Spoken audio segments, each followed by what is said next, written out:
Hello, this is episode 3 of the Fix My Deck series. In this episode, I'm going to be looking at a Preston the Vanisher EDH deck. Preston the Vanisher says whenever another non-token creature you control enters, if it wasn't cast, create a token that's a copy of that creature, except it's a 0/1 white illusion, and then you can pay 2 and sacrifice 5 illusions to exile target non-land permanent. And there are no special rules here on Preston. One thing I've never mentioned in my videos before is I always like to go and look and see if there's any special rulings on the commanders I play, just to make sure I'm getting the rules as correct as possible. This player already has a large sideboard, which is helpful. I'm going to go ahead and duplicate this over to my own. So after reviewing this deck a little bit, I think what we need to do is get more value out of some of these creatures so that we can get that consistency that we need. I don't know if we actually, need more combos or anything. So I'm definitely putting Archivist in here. Maybe this player is in a meta where people don't search much, but this is a strong creature, especially if you can get a second copy of it. I think we don't need these board wipes. I think what we can probably do instead is just get value out of our creatures.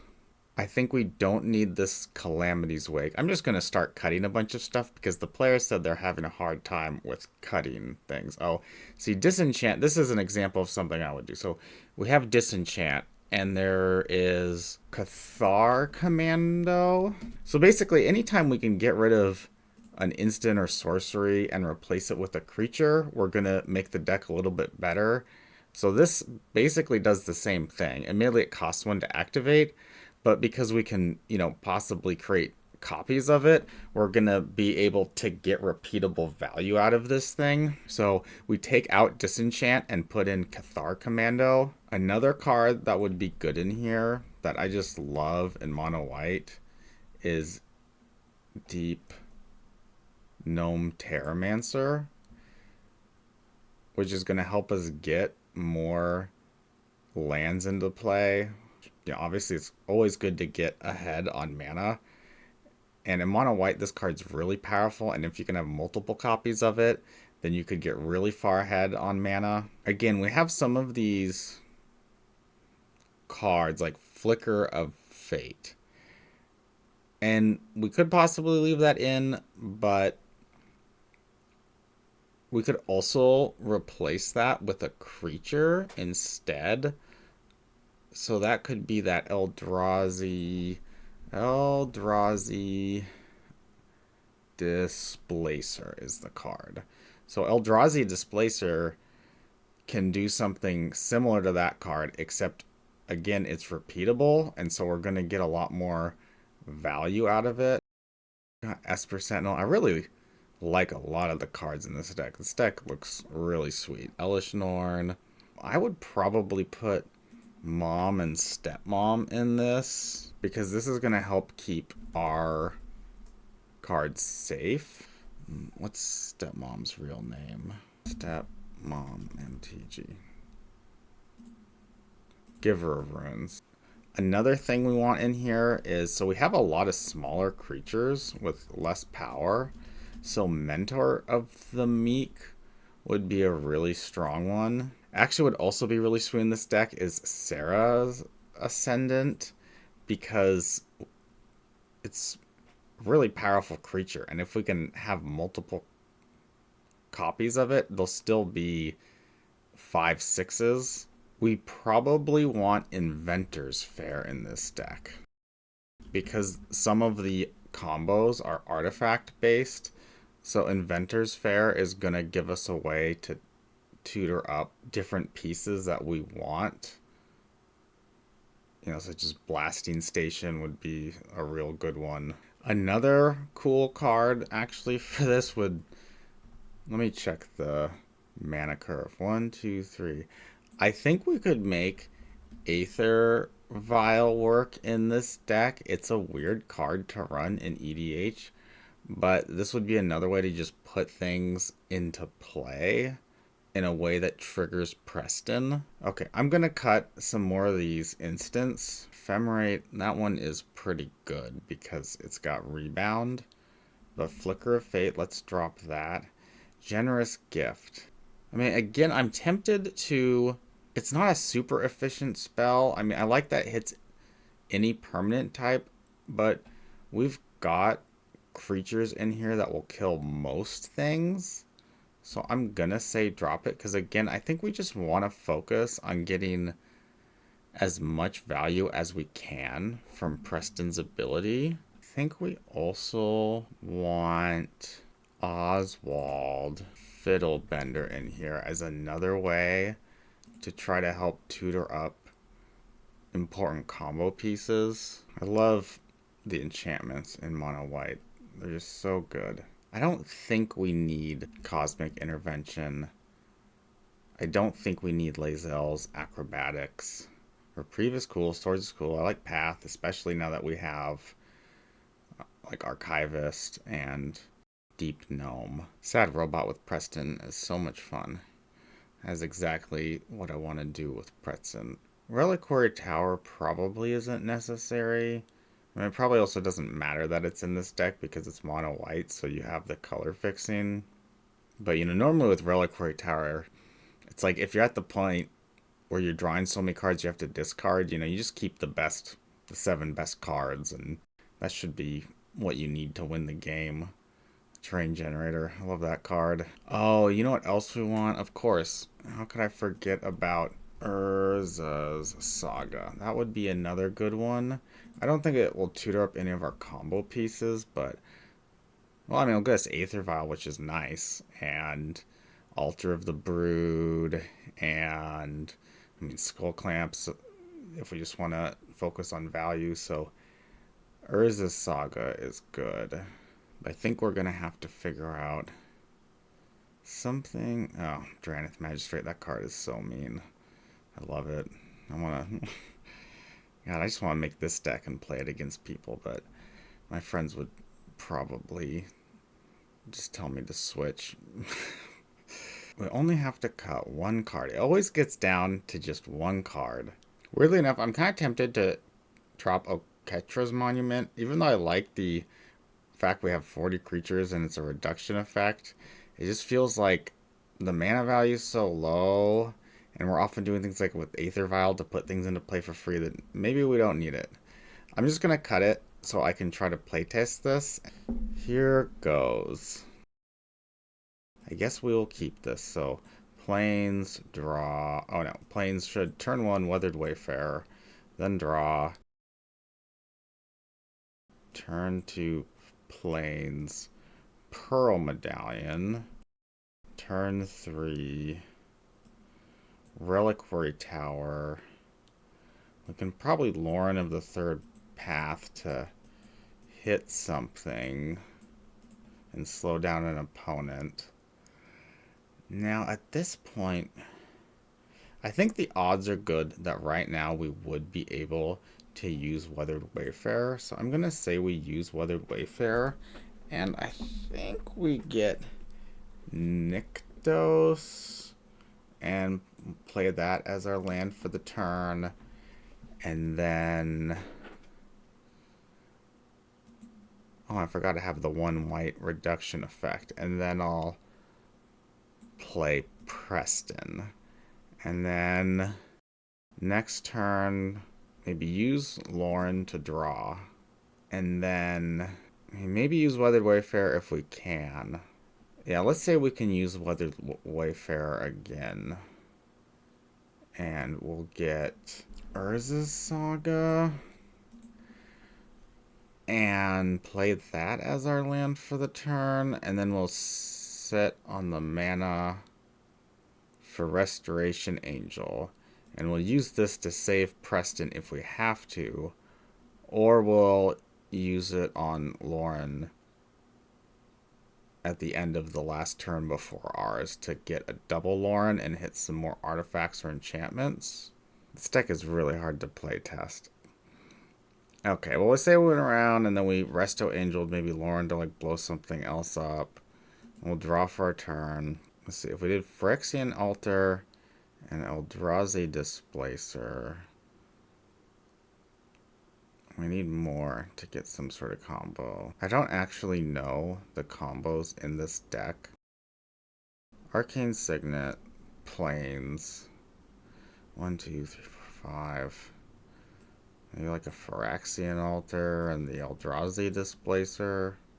We're getting close to infinite with these three because this will enter and get a thing, and then it can bounce like this, which will enter and make a thing. So we'll get 2 mana. So I guess with Elish Norn, we would have infinite mana. Next turn, drawing. How much white? 1, 2, 3, 4, 5 white. Maybe draw a card off Lauren. Probably should have done that last turn. Wall Omens for 1 to draw. And then let's pay 3 to bounce it and draw 2 cards. And play this. No, we don't bounce the Wall Omens. We bounce the Resto Angel to bounce the Wall Omens, so we get an extra token. I think this Eldrazi Displacer is helping this deck a lot. I think that's the only card on here that I added. And I think this is... Oh, and Urza's Saga. Oh, I forgot to tutor up something with Urza's Saga. I don't actually want to play out this full combo. But I'm going to try out another game here. Oh, that should have been... Turn 1 Soul Ring into a Felwar Stone. And Marius Shepherd into... a Dranith Magistrate. Can we assume people have white? Sure. This time we will. Sometimes I say they have white. Sometimes they don't. Draw.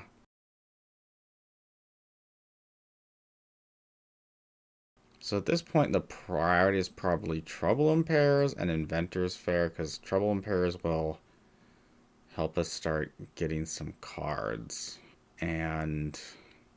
I don't know, do we say... We can say we drew 1 card off it on the way around, and then we draw another. Wow, color screwed. Well, we'll play Plains and Preston. But also, we're screwing the rest of the table because they can't cast their commanders. We'll say we drew another card plus that, so... Mentor of the Meek. I mean, I guess we play these... No, I can't play both those. Play that, so we use most of our mana. And then we'll say we draw another card off Trouble in Pairs. We'll play Nykthos. We'll play Mentor of the Meek. We'll draw... Dang, so much mana screw right now. That's crazy. I really would just... Like, okay, there's a Resto Angel. It was...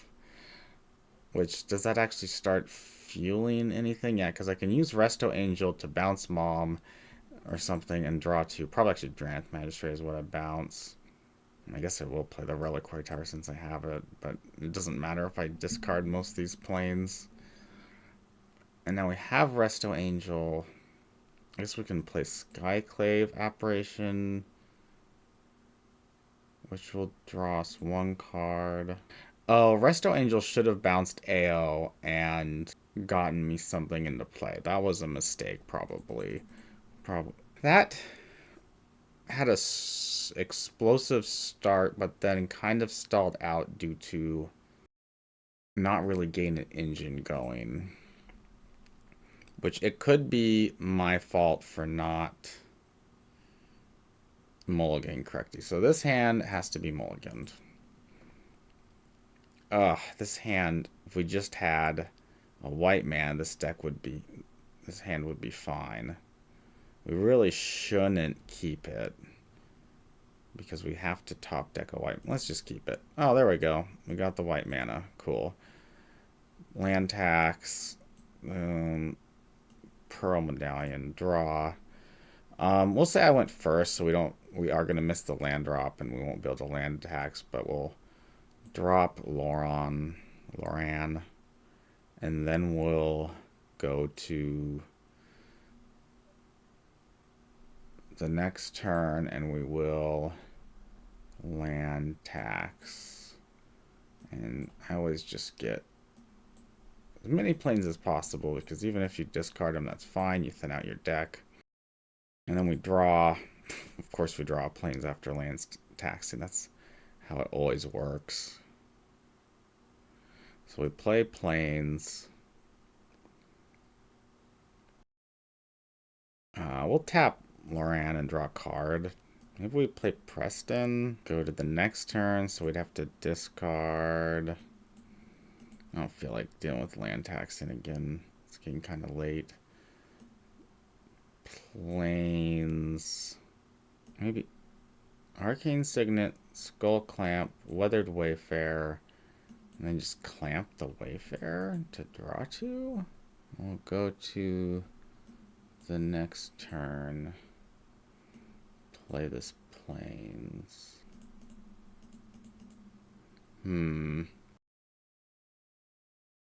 This deck still doesn't quite feel like it's working totally, but again, it could be my mulliganing. I actually think this deck might still have, I just remembered there's the vehicle called Golden Argosy that would, this is going to allow us to bounce all the creatures that crewed it. I think this is actually going to be another really strong, reliable engine, especially since it's an artifact and we can tutor it up. And I think we can actually drop Terrain Generator. I'm not sure we're going to want to be using Terrain Generator. I mean, don't get me wrong, I love that card, but I'm not sure it's what we want to be doing. Let's play test this.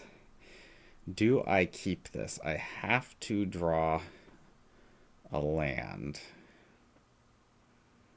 I think I'm mulligan to try to get a second land.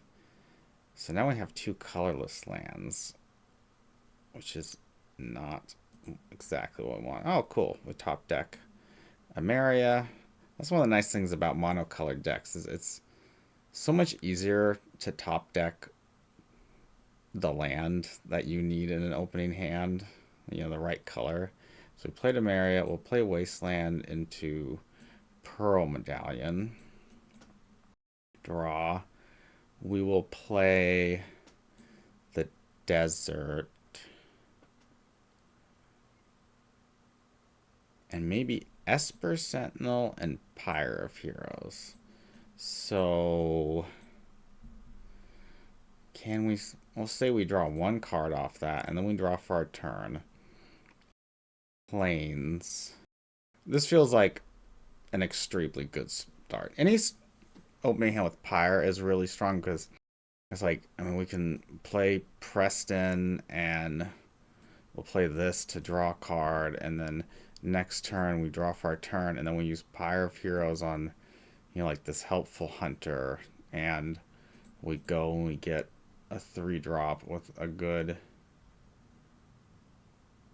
maybe we do Recruiter of the Guard, and then we go get 2 creatures with toughness 2 or less, which that's a lot of options. I don't actually want to deal with playing this hand out, but that one worked pretty well. Let's try another one.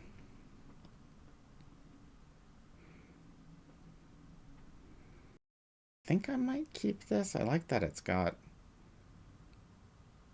the ramp and Pearl Medallion.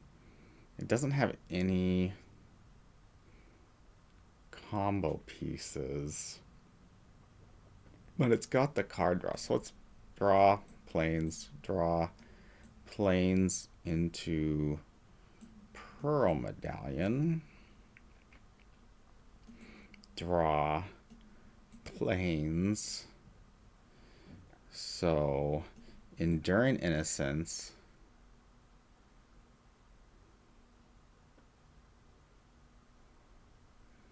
Into Spirited Companion, and I'll draw 2 cards, value. We'll go the next turn and draw, and we'll play a Soul Ring into maybe a Thought Vessel into Archaeomancer's Map to get 2 planes into my hand. And then I don't think I played a planes for this turn, and then I'd only have... Oh, I'd have 2 mana left, because... No, it was 1 mana for Soul Ring, then Thought Vessel, 1, 2 for Archaeomancer's Map. Okay, yeah, I have 2 mana left, so I could play Lightning Greaves. And then next turn, draw, and then play 1, 2, 3. I can play Preston and Teleportation Circle and start getting like value out of Spirit Companion or Archaeomancer's Map. So that seems good. Yeah, it's hard for me to evaluate if I was successful here. I think the things like Deep Gnome Terramancer are good for getting continuous value, and I think this Golden Argosy, we did actually see it, but I think that will work really well. And I think, Urza's Saga and Inventor's Fair are going to give us more tutor pieces. So I think all in all, this should improve the consistency. Whether it's now consistent enough or not, I'm not sure, but that's my fix. And if anyone made it this far, thank you, as always, for watching.